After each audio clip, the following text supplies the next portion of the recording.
नमस्कार दोस्तों, मैं अमित भटनागर आपका अपने YouTube चैनल में बहुत बहुत स्वागत करता हूं। दोस्तों, आज हम एक ऐसे टॉपिक के बारे में बात करने वाले हैं जो कि एक बहुत सेंसिटिव टॉपिक है बट बहुत इम्पॉर्टेंट टॉपिक भी है।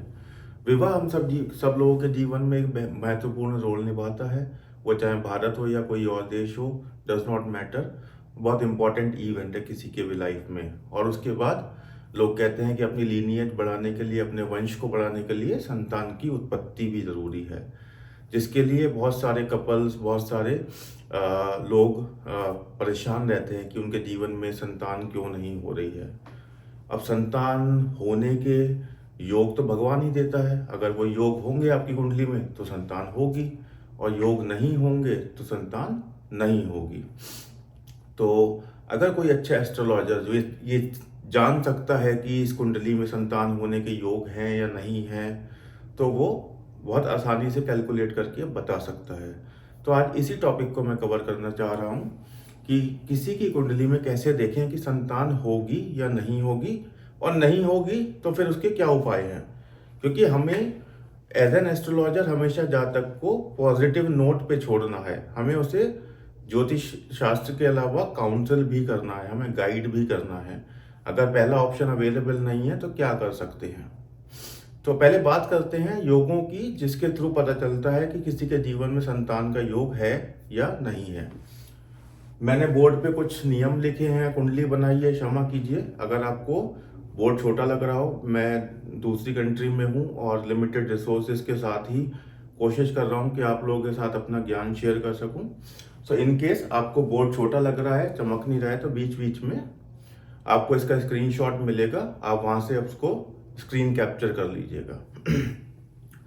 तो मैंने यहाँ पर टॉपिक लिखा है निसंतान योग, मतलब संतान ना होने का योग। सबसे पहला, हमारे कुंडली के अंदर लग्न अगर किसी का स्ट्रांग है तो वह कुंडली के बहुत सारे दोषों को दूर कर देता है। इसलिए कहते हैं कि अगर लग्नेश बली है और बाकी चीज़ें थोड़ी सी कम भी हैं कंपैरेटिवली, तो काम चल जाता है, जातक जो है अपना जीवन ओके ओके निकाल जाता है। तो सिमिलरली संतान के केस में भी लग्न का बली होना बहुत ज़रूरी है, और लग्न बली नहीं है तो निसंतान होने के योग में से एक योग है। ये देखिए मैंने लिखा है लग्नेश अगर निर्बली हो। नंबर 2, पंचमेश सप्तमेश निर्बली। पंचमेश कौन है? पंचमेश आपके संतान के कारक हैं। लोग जनरली बोलते हैं पुत्र कारक, पुत्र के नहीं संतान के कारक होते हैं। फिर मैंने लिखा है सप्तमेश निर्बली। किसी किसी के जीवन में होता है कि पंचम पहला संतान मिसकैरेज हो जाए, कोई for X Y reason survive नहीं कर पाता है, तो दूसरा बच्चा जो है हम देखते हैं 7th हाउस से, क्योंकि वो पंचम से तृतीय है और तृतीय भाव बताता है छोटे भाई या बहन को। तो पहली संतान पंचम से होती है, दूसरी सप्तम से देखते हैं। पंचमेश और सप्तमेश दोनों अगर निर्बली हो जाएंगे तो संतान की ना होने के योग बनते हैं। उसके बाद तीसरा रूल है 5th हाउस, जो कि संतान का हाउस है, उसमें राहु ही बैठ जाए तो राहु केतु एक्सेस हो जाती है। 11th हाउस में केतु आएगा फिर, क्योंकि पंचम से सप्तम हाउस है वो। तो राहु केतु एक्सेस आती है तो भी संतान में प्रॉब्लम होती है।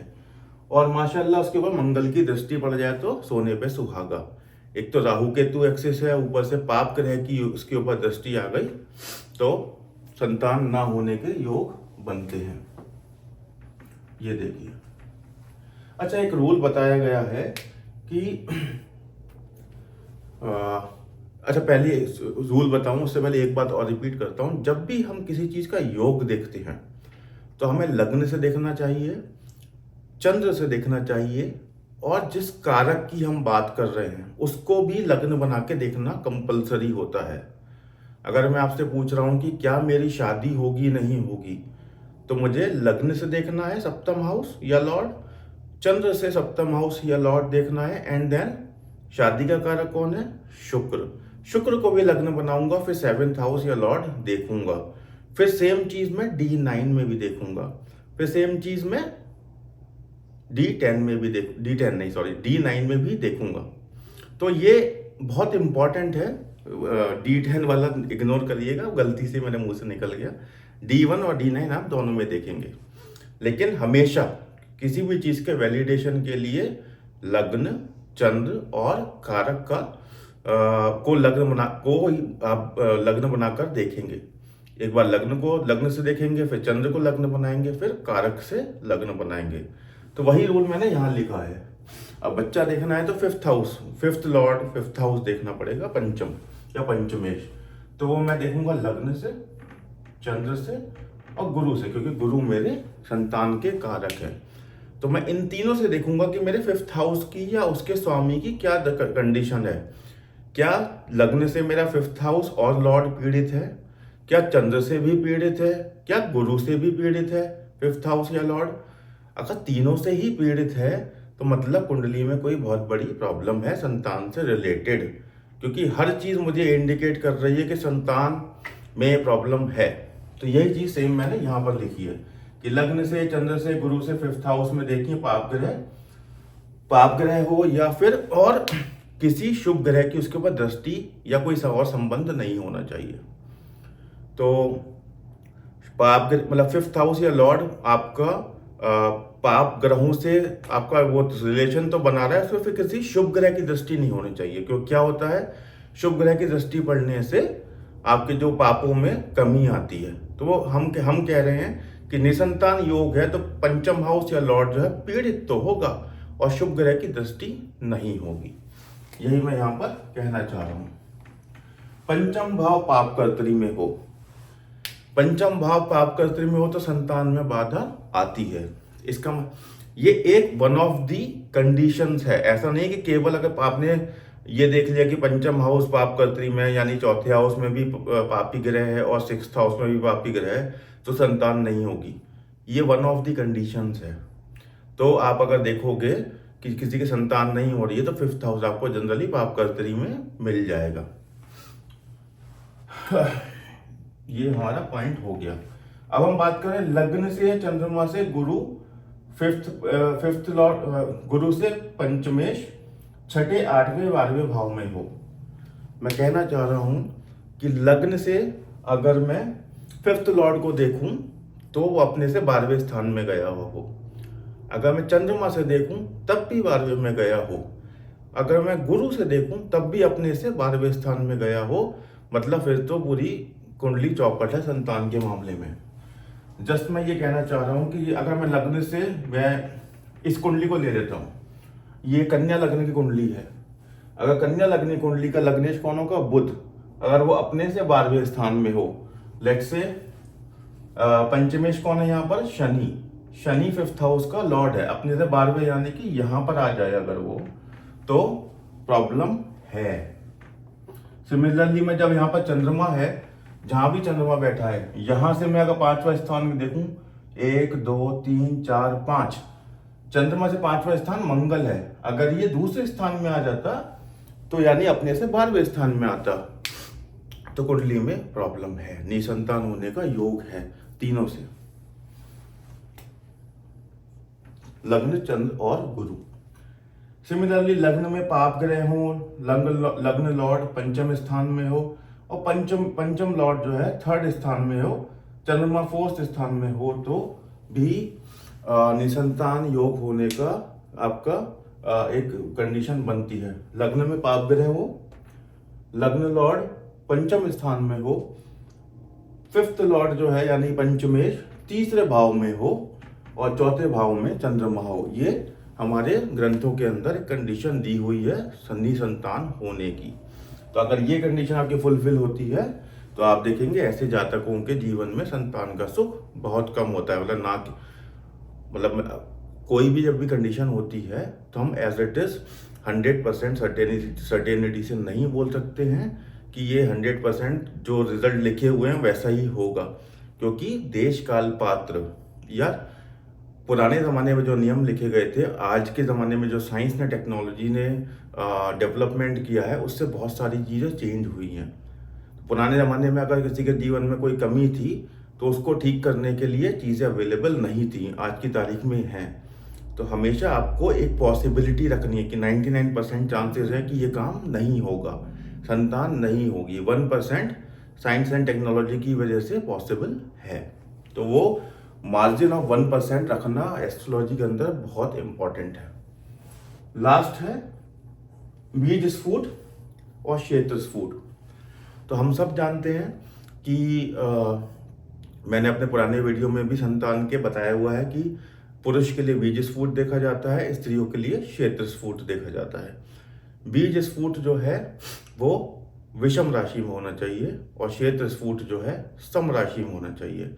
अगर इसका उल्टा मिलता है आपको, यानी क्षेत्र स्फुट सम राशि, आपको विषम राशि, क्षेत्र स्फुट अगर आपको विषम राशि में मिल रहा है और बीज स्फुट जो है आपको सम राशि में मिल रहा है, तो आपको संतान ना होने के चांसेस हैं। देन लास्ट कंडीशन है, कुछ राशियां हैं जो कि आपकी शुष्क राशियां बोलते हैं, जिनको जैसे वृष है, सिंह है, कन्या है, वृश्चिक है। ये राशियां जो हैं शुष्क राशियां हैं।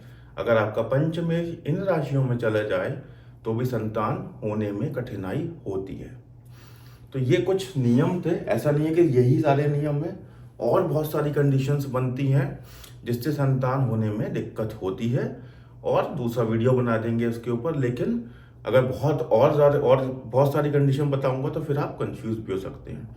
सो लिमिटेड रखते हैं ताकि आप कम से कम इतना तो ग्रेस्प कर पाए कि संतान नहीं हो रही है तो क्या इनमें से कोई एक कंडीशन फुलफिल हो रही है। फिर ये कंडीशंस आपको D1, D9 और D7 तीनों में लगानी है। मैंने एक एग्जाम्पल भी लिया, दिखाऊंगा मैं आपको अभी, लेकिन मैं 3 कुंडली नहीं बना पाया क्योंकि स्पेस क्रंच था बोर्ड के ऊपर, छोटा सा बोर्ड है। तो D1 और D7 जो सबसे इंपॉर्टेंट है मैंने वो 2 बनाई है। आइए कुंडली देखते हैं। मैंने कन्या लग्न कुंडली बनाई है। राहु केतु एक्सेस में है, केतु बैठा है लग्न में, शुक्र हमारा 7th हाउस में है और मंगल 3rd हाउस में, शनि 6th हाउस में, सूर्य 9th, बुध 9th में, चंद्रमा 11th हाउस में है। अब मुझे इस बच्चे की इसके अंदर पॉसिबिलिटी देखनी है। सबसे पहले मैंने क्या बोला था, लग्न निर्बली नहीं होना चाहिए। लग्नेश कौन है मेरे यहाँ पर, कन्या लग्न कुंडली है तो बुध है। कहाँ गए हैं, 9th हाउस में गए, वो भी बकरी होके 9th हाउस में गए। प्लेस तो अच्छा है 9th हाउस, लग्नेश 9th हाउस में जाना इज वेरी गुड, लेकिन संतान के पर्सपेक्टिव से देखना है हमें। किसके साथ बैठ गए, सूर्य के साथ, जो कि एक विच्छेदक ग्रह है। सूर्य जिसके साथ बैठता है विच्छेद कराता है, उस चीज से दूर करता है। तो नंबर 1 मेरे लग्नेश पीड़ित हो गया। नंबर 2, मंगल दूसरे पाप ग्रह, मंगल की दृष्टि डायरेक्ट बुध के ऊपर है। ठीक है, अब पंचमेश की कंडीशन देख लेते हैं। मेरे पंचमेश कौन है यहाँ पर, मकर राशि है, शनि है। कहाँ बैठ गए, 8वें भाव के अंदर। देखिए सूर्य के साथ बकरी होकर तो हमारे बुध बैठ गए थे, और उसके बाद शनि की दृष्टि बता रहे हैं मंगल के ऊपर, ओके सॉरी। तो उसके बाद 8th लॉर्ड की दृष्टि भी है वहां पर, और 5th लॉर्ड शनि जो है 8th हाउस में बैठ गए हैं। 5th लॉर्ड शनि जो है 8th हाउस में बैठ गए, त्रिक भाव में बैठ गए। अपने आप में अच्छे भाव नहीं माने जाते हैं, यानी कि यहाँ पर शनि जो है वो भी पीड़ित हो गए। अब मुझे देखना है गुरु से, चंद्रमा से चलिए 5th हाउस और एक बार देख लेते हैं। ये चंद्रमा है, यहाँ से 5th हाउस देखो तो 1 2 3 4 5, 5th हाउस में मंगल बैठ गए, पाप ग्रह बैठ गए, और खुद वहीं बैठे हुए हैं, वहां पर सूर्य की इनके सामने दृष्टि है। यानी लग्न से भी मेरा 5th लॉर्ड मेरा पीड़ित है, हाउस तो पीड़ित नहीं था, हाउस भी पीड़ित है। देखिए शनि की दृष्टि जा रही है 10वीं, शनि की 12वीं दृष्टि यहाँ पर आ गई। सॉरी देखिए 7 8 9, क्या कर रहा हूं मैं, 1 2 3 4 5 6 7 8 9 10, पंचम भाव पे शनि की भी दृष्टि आ गई, तो पंचम भाव भी पीड़ित हो गया। पंचमेश अष्टम में चले गए। लग्न से चंद्रमा से मैंने दिखाया 5th हाउस में मंगल खुद बैठे हैं, जो कि एक पाप ग्रह हैं, और सूर्य के सामने से दृष्टि आ गई। और गुरु से देखूं जो कि संतान के कारक हैं, तो गुरु से पंचम हाउस शनि है, ठीक है। और सॉरी गुरु जो है खुद ही पहले तो राहु केतु एक्सेस में आ गए। वो गुरु को अगर मैं लग्न बनाऊं तो राहु केतु एक्सेस में तो ऑलरेडी है वो, तो गुरु भी पीड़ित हो गए मेरे। और गुरु से पंचम हाउस देखेंगे तो शनि की दृष्टि तो अभी आ ही रही थी। तो हर तरीके से लग्न से, गुरु से, चंद्रमा से ये कुंडली पीड़ित है। यहाँ पे पंचम भाव भी पीड़ित है और पंचमेश भी पीड़ित है। तो ऐसे जातक के जीवन में संतान होने के चांसेस जो है काफ़ी कम हो जाते हैं। सिमिलरली मैंने D7 भी बनाया हुआ है, आप इस पे लगा कर देखिए। यही चीज़ें कि क्या पंचम भाव या पंचमेश पीड़ित हैं लग्न, चंद्रमा या गुरु से, और कमेंट बॉक्स में मुझे बताइए।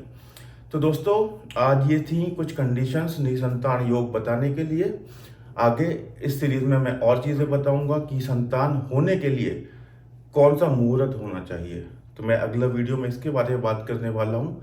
चैनल को सब्सक्राइब जरूर कीजिए, वीडियो को लाइक और शेयर बिल्कुल करते रहिए, अपना प्यार देते रहिए। और मेरी कोशिश रहेगी, चाहे मैं आपसे दूर जरूर हूँ, चाहे मेरे पास लिमिटेड रिसोर्सेज हों, लेकिन अपने ज्ञान को आपके साथ बांटता चलूँ। आज के लिए बस इतना ही। नमस्कार।